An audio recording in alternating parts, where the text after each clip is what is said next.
E aí, meus colegas fãs de automobilismo, tudo bem com vocês? Gravando um vídeo aqui para falar sobre o GP da Arábia Saudita, que acabou agora há pouco.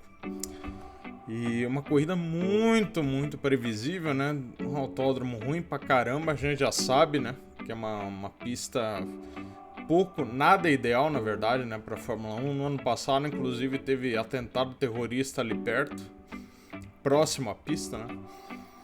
Então, a gente sabe que não... O autódromo em si não é grande coisa, a pista de rua. Nem o safety car que a gente teve hoje no meio da corrida salvou. Né? A gente teve uma aproximação do pelotão, mas ainda assim as disputas foram poucas e a gente teve uma estratificação grande. Né? Duas Red Bull, seriam duas Aston Martin se o Lance Stroll não tivesse quebrado, duas Mercedes, duas Ferrari. Então... o campeonato não tá bacana, gente. Não se desenha legal. Eu já tinha falado no fim da primeira prova, no Bahrein, que o título já era do Max. E assim, essa prova pra mim, apesar do Sérgio Pérez, que é o companheiro de equipe do Verstappen, ter ganho, ela só mostra a superioridade do piloto holandês, né? O Max largou em 15º e chegou com muita facilidade na segunda posição, né? Chegou 15 segundos na frente do Fernando Alonso. Então isso só prova que só tem as Red Bull no campeonato, né? E o Max é muito mais piloto que o Sérgio Pérez. Qual a chance do Pérez, tá? Nesse campeonato? Para quem acompanha há um pouco mais de tempo a Fórmula 1, vocês devem lembrar que a Mercedes dominou a categoria do início da era híbrida até pelo menos 2017, não tinha competição. Né? A Ferrari competiu em 17 e 18. O que aconteceu? O companheiro de equipe do Lewis Hamilton, que era o Nico Rosberg, conseguiu competir nos campeonatos de 14 e 16. Um ele perdeu, o outro ele ganhou. Em 2015 ele não fez nada, o Hamilton ganhou com 4 etapas de antecedência. Né? Mas o que precisou acontecer em 2016 para o Rosberg competir com o Hamilton? O Hamilton começou mal a temporada. Não é o caso do Max. A gente está vendo o Max... desde a primeira etapa, com a faca nos dentes, guiando muito bem. Provavelmente ele teria feito a pole ontem, estava com muito mais ritmo, né? Mas o carro quebrou, ele largou em 15º. Então, esse é um fator. O Sérgio Pérez não é o Nico Rosberg. Em que sentido? Eu acho que até em habilidade eles são próximos. A questão é que o Nico Rosberg sempre conseguiu jogar psicologicamente com o Hamilton, entendeu? Ele sempre conseguiu brigar dentro da equipe pelo espaço dele. Por quê? Porque ele chegou na Mercedes antes do Lewis. E ele tinha um histórico pessoal com o Hamilton que permitia que ele entrasse na mente do Lewis e atrapalhasse muito a paz e o espírito do Hamilton dentro da equipe. Né? O Pérez não tem essa característica, porque a Red Bull é a equipe do Verstappen. Né? O Pérez chegou há pouco tempo ali e é um cara que, assim... Se a Red Bull não assina ele naquele ano, ele teria ficado sem equipe, inclusive, né? Então, não é um cara que ajudou a construir a Red Bull, como foi o caso do Rosberg na Mercedes, entendeu? Então, dois fatores que o Pérez não tem, que o Rosberg tinha, tá? O Rosberg fez a temporada da vida dele, em 2016. Quem sabe o Pérez faça esse ano. E, por fim, mas não menos importante, o Hamilton teve problemas de confiabilidade ao longo de toda aquela temporada que permitiram ao Nico Rosberg se manter praticamente o campeonato todo na liderança da competição. E isso ainda pode acontecer também. Caso o Max tenha problemas recorrentes de confiabilidade, a gente pode ver o campeonato mundial se desenhando para ter uma disputa. Né?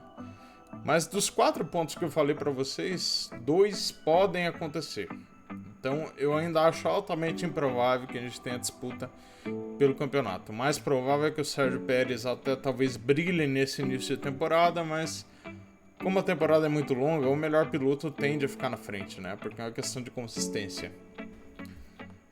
Mas enfim, quem quer ser otimista, talvez essa vitória do Pérez dê alguma esperança, né? Eu sinceramente não tenho. Bom, a Red Bull já ganhou construtores e eu quero falar um pouquinho, acho que o Alonso, outra grande corrida, né? Apesar de um erro ridículo, né, de posicionar o carro equivocadamente no grid de largada. Ele tomou 5 segundos de graça ali. No fim não alterou o resultado, né? Nem que ele tivesse aqueles 5 segundos não ia adiantar nada, o Verstappen ia chegar na frente dele.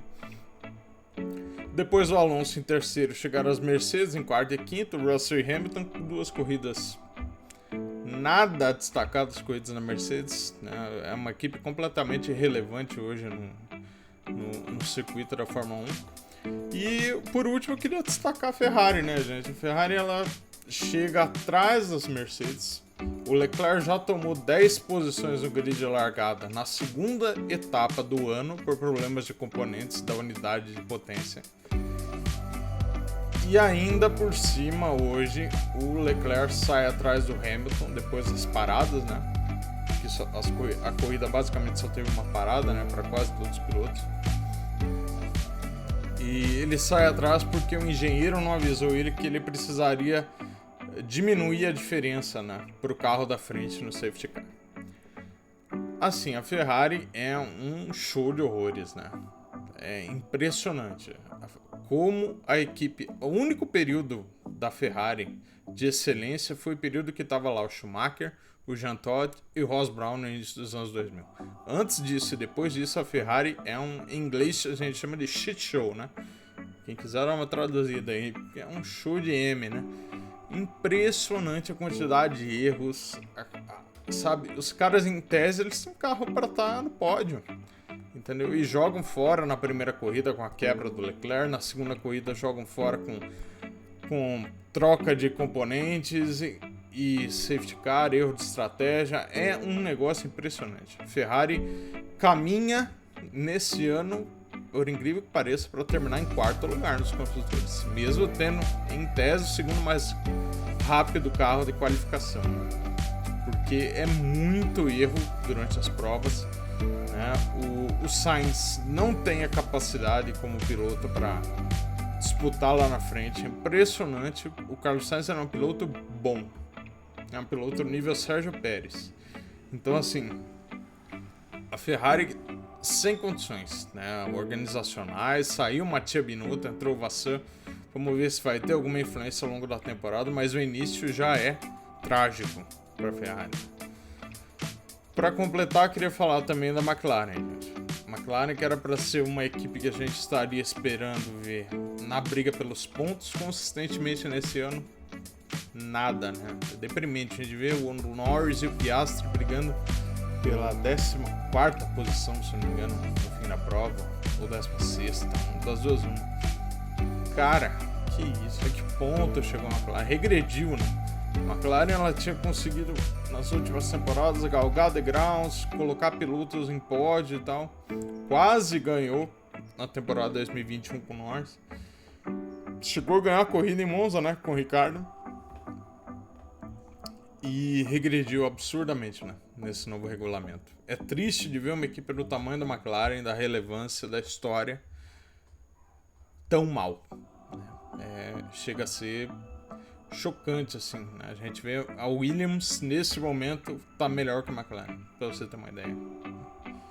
É uma situação crítica. Mas enfim, gente, é uma corrida bem pior do que a primeira. A torcida para que esse campeonato melhore, porque senão não tem nem motivo para continuar acompanhando tão de perto. A impressão que dá é que você pode muito bem deixar de ver umas 2, 3 provas, e quando você voltar nada vai ter mudado, né? Infelizmente, em termos de competitividade, a Fórmula 1 está deixando muito a desejar nessa temporada. Mas era para falar só isso mesmo. Muito obrigado pela atenção de vocês. A gente volta no próximo grande evento esportivo. Valeu!